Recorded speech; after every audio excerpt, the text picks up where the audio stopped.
एक बात पर विश्वास कर लीजिए कि आपको कोई भी सुखी नहीं कर सकता।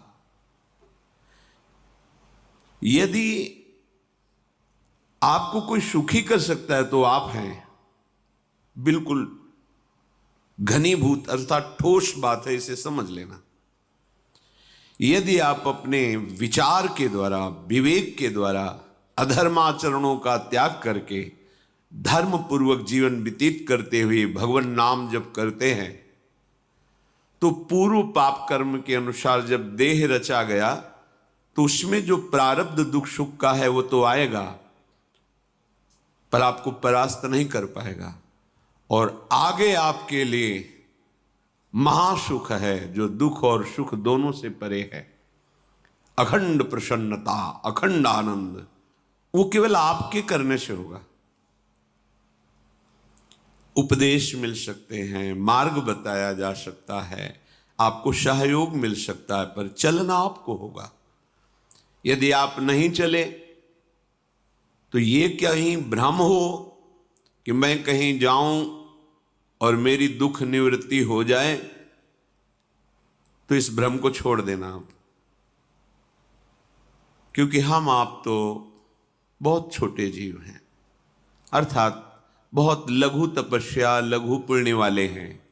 हम उन महापुरुषों की बात करते हैं जिन्होंने आजीवन ऐसा तप संचय किया, फिर भी उनके शरीर में भारी से भारी दुख देखे गए।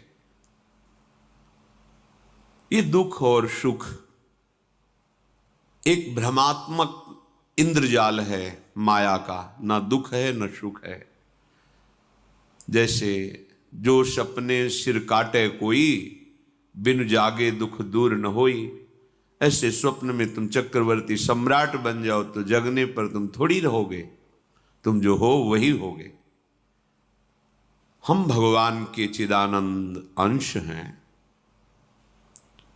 ये भूलकर हम अपने को स्त्री पुरुष, अच्छा बुरा, धनी निर्धन, दुखी सुखी आदि आदि बहुत सा प्रपंच है, इसे हम अपने दिमाग में बैठा लिया है। जब तक आप ये प्रपंच नहीं छोड़ोगे तब तक आपको सुखी कोई कर ही नहीं सकता, क्योंकि दुखालयम नाशवान संसार का तो तुमने अस्तित्व रखा है। अगर ये किसी के दूर करने से होता तो स्वयं जगत गुरु परब्रह्म परमात्म तत्व भगवान श्री कृष्ण सामने हैं और अर्जुन को कह रहे हैं, मात्रा स्पर्शास्तु कौन्तेय शीतोष्ण सुख दुखदा आगमा पायनो अनित्यास्तास्तितिक्षस्व भारत। हे भारत, हे अर्जुन, ये आने जाने वाले अनुकूलता प्रतिकूलता, गर्मी शीतलता, अर्थात काम क्रोध लोभ मोह मद मत्सर अपमान निंदा, ये सब ताप पहुंचाते हैं। अनुकूलता सम्मान यश कीर्ति धन वैभव मानी हुई मान्यता, ये सब शीतलता पहुंचाते हैं। ये उष्णता और शीतलता, अनुकूलता और प्रतिकूलता आने जाने वाले हैं। भगवान ये नहीं कह रहे मैं मिटा दूंगा, कह रहे तास्तितिक्षस्व भारत। हे अर्जुन, ये तुम्हें सहना होगा।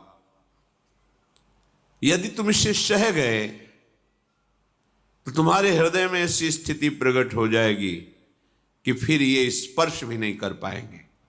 सहने से तुम्हारी भक्ति बढ़ेगी, तुम्हारा चिंतन बढ़ेगा, तुम्हारा स्मरण बढ़ेगा, सत्य वस्तु के लिए, सत्य तत्व के लिए तुम सुखी हो जाओगे।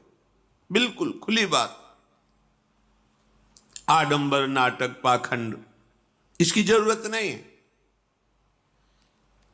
प्राकृतिक भोगों में सुख बुद्धि, देहाभिमान, विद्यारूप महत्व कुल धन यौवन अभिमान, यही तुम्हारे दुख का मूल है और ये कोई दूसरा नहीं हटा सकता। ये तुम्हें अपने विवेक सत्संग से प्राप्त हुए विवेक के द्वारा, शास्त्र स्वाध्याय से प्राप्त हुए विवेक के द्वारा इसे तुम्हें त्यागना है। दुख तुम पकड़े हो तो छुड़ा कौन सकता है? छुड़ाना तो आपको ही पड़ेगा। अगर कोई वादा करता है कि मैं आपको दुख रहित कर दूंगा, मुझे आज तक समझ में नहीं आया। दुख रहित होने का जो उपाय है वो गुरुजन, महापुरुष, संत जन बताते हैं कि जब चारों ओर अंधेरा छा रहा हो, कोई अपना न दिखाई दे रहा हो, केवल दुख ही दुख, अशांति ही अशांति, उस समय आप देखिएगा कोई एक है जो आपको बहुत प्यार कर रहा है। वो हमारे प्रभु हैं। आप जिनकी तरफ पीठ किए हो और जहां दुख है उधर मुख किए हो, वापस घूमो, सन्मुख होइएगा। सन्मुख होए जीव मोय जबहि, जन्म कोटि अघनाशों तबहि। करोड़ों जन्मों के पाप नष्ट कर देते हैं भगवान। जहां प्रभु की तरफ हुए तो पता चला बहुत जन्मों से बिछुड़ा था, वो मेरे स्वामी मिल गए। भारी से भारी संकट की निवृत्ति के लिए एकमात्र उपाय भगवान श्री हरि का आश्रय, उनके नाम का जप। सत्य मान लीजिए, आडंबर से कुछ नहीं होना।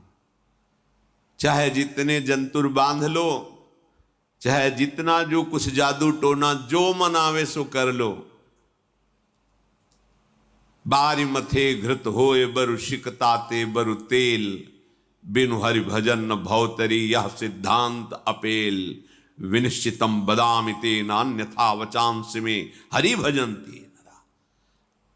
अटल बात है, यदि भजन नहीं करोगे तो तुम्हें कोई सुखी नहीं कर सकता। तात्कालिक आपको ऐसा लग सकता है मेरा काम बन गया, नहीं, वो तत्कालिक है। हमारा काम बनना तो तब होगा जो हमारा आवागमन मिट जाए, सदा सदा के लिए मुझे ऐसी वस्तु प्राप्त हो जाए कि जहां चाह ही खत्म हो गई, जहां दुख ही खत्म हो गया। वो हमारा स्वरूप है, वो हमारे आराध्य देव हैं। प्रार्थना मान लीजिए, भटकाव से बचिए। ये कलिकाल मलायतन मन कर देख विचार, श्री रघुनाथ नाम बिन नाहिन आन आधार। महापुरुषों ने स्पष्ट कहा है। ये मलायतन मल का आगार है। मल माने कामना, नाना प्रकार की वासना, भ्रष्ट आचरण, छल कपट, दंभ पाखंड, बोलबाला, इसका एकमात्र श्री भगवान का नाम आधार है। जो चाहत है नित्य सुख अर मन को विश्राम, तो हित ध्रुव हित सो भजत रहो पल पल श्यामा श्याम श्यामा श्याम श्यामा श्याम।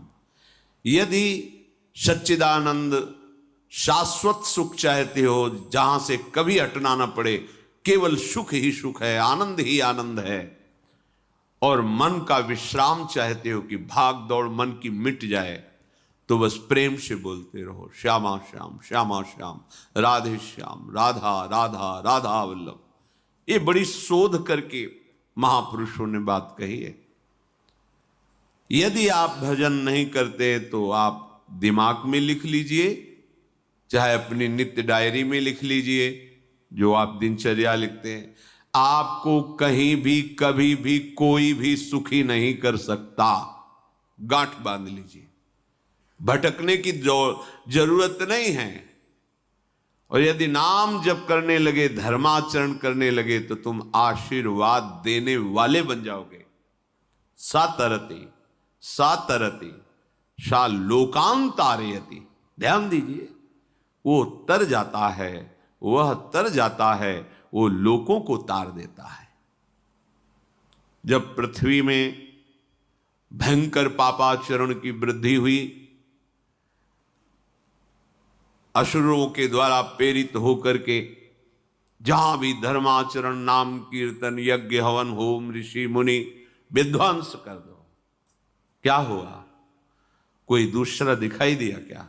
नहीं, किसी की सामर्थ्य नहीं थी। सब मिलकर के ब्रह्मा जी के पास गए, जो ईश्वर कोटि के महापुरुष, सबने ब्रह्मा जी से प्रार्थना की। ब्रह्मा जी ने कहा, हम भी जिनके सेवक हैं वही प्रभु अब हमारे दुख का निवारण कर सकते हैं। सोचो, आप किसी और से दुख निवृत्त कराना चाहते हैं, जिसने सृष्टि बनाई है, भगवान ब्रह्मा जी भी कह रहे हैं मैं जिनके सेवक हूं, वही प्रभु हमारे और आप सबके दुखों का निवारण करते हैं। तो आपको समझ में नहीं आ रहा कि एकमात्र भगवान श्री हरि ही हमारे दुख का निवारण कर सकते हैं। हमें कहीं भागने दौड़ने की जरूरत नहीं है। साधु समागम इसलिए किया जाता है कि हृदय पवित्र हो जाए, पवित्र हृदय की पहचान बुद्धि में विवेक का प्रादुर्भाव हो जाए, और विवेक से मोह का नाश करके हम निरंतर प्रभु के प्रेम में डूबे, भजन में डूबे। सबने एक साथ मिलकर के विचार किया कि महासुख सिंधु प्रभु से विनय करनी तो कहां जाया जाए, वैकुंठ चले, किसी ने कहा क्षीर सागर चले, अपनी अपनी भावना व्यक्त कर रहे थे।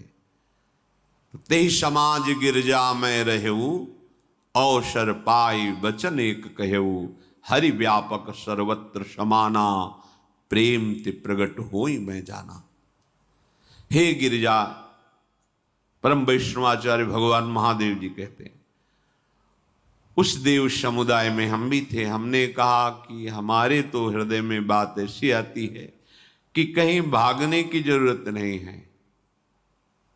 हरि व्यापक सर्वत्र समाना, जैसे वो वैकुंठ में विराजमान है, क्षीर समुद्र में विराजमान है, ऐसे कण कण में विराजमान है। बस तुम प्रेम से पुकारो, जहां पुकारोगे वहीं प्रभु प्रकट हो जाएंगे। नाम बाणी जहां श्याम श्यामा तहां, नाम बाणी निकट श्याम श्यामा प्रगट। सिद्ध सिद्धांत है, भटकने की जरूरत नहीं। जहां हो वहीं से प्रिया प्रीतम का नाम पुकारो, नाम कीर्तन करो, उनकी लीलाओं का गायन करो, सबको सुख देने की भावना करो। देखो तुम्हारी दृष्टि बदलती चली जाएगी, भगवत साक्षात्कार करने की योग्यता आने लगेगी। ऐसा ही हुआ।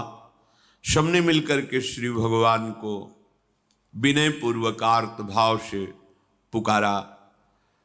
आकाशवाणी हुई, निर्भय हो जाओ, निश्चिंत हो जाओ, मैं स्वयं अपने अंशों के सहित अवतार लेकर इस भूमि का भार हरण करूंगा।